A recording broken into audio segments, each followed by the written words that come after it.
सुंदरगढ़ जिला कोईडारे परिमल व्यवस्था विपर्यस्त हो पड़ी। जनबस्ती अंचल आरंभ कर रास्ता कड़ विभिन्न स्थान में पड़ रही कूड़ा कूड़ा आवर्जना। एमतीक कोईडा बस स्टाण्ड सम्मुख को देखिले कोईडा परिमल व्यवस्था बारी हो जाए।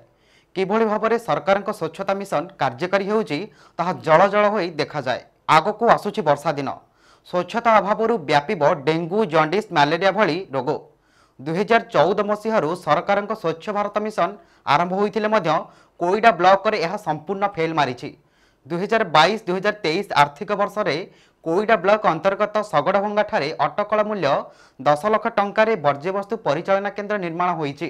कोईडा ब्लॉक समस्त पंचायत मानकरे प्रत्येक 5 लाख टंका मूल्य रे आवर्जना परिचालना केन्द्र निर्माण मध्य होइछि। किंतु विडंबनार विषय जे विभिन्न जगार कूढ़ कूढ़ आवर्जना गद्दा होई असुस्थकर परिवेश सृष्टि हेउतिले मध्य वर्ज्यवस्तु परिचालना केन्द्र को निया जाउ नाही। दीर्घ दिन धरी विभिन्न जगार अलिया पड़ी रहुथिबारु सेथुरु दुर्गंध हेउथिबार लोक अभियोग करिसंती। आगामी दिन में परिचालना केन्द्र गुड़िक कार्यक्षम नहेले लक्ष लक्ष टंकार प्रकल्प भांगी नष्ट होइजिबो बोली अभियोग हेउछि। स्वच्छता को नहीं आह्वान देउथिबा सरकार कोईडा उपरे केते कार्यकारी होइछि ताहा देखिबाकू बाकी रहिला। Bureau report Niladri Shah media live. एभली अधिक खबर जानिया पई चाहुथिले आम चैनल को लाइक शेयर एंड सब्सक्राइब करने को भूलंतु नहीं।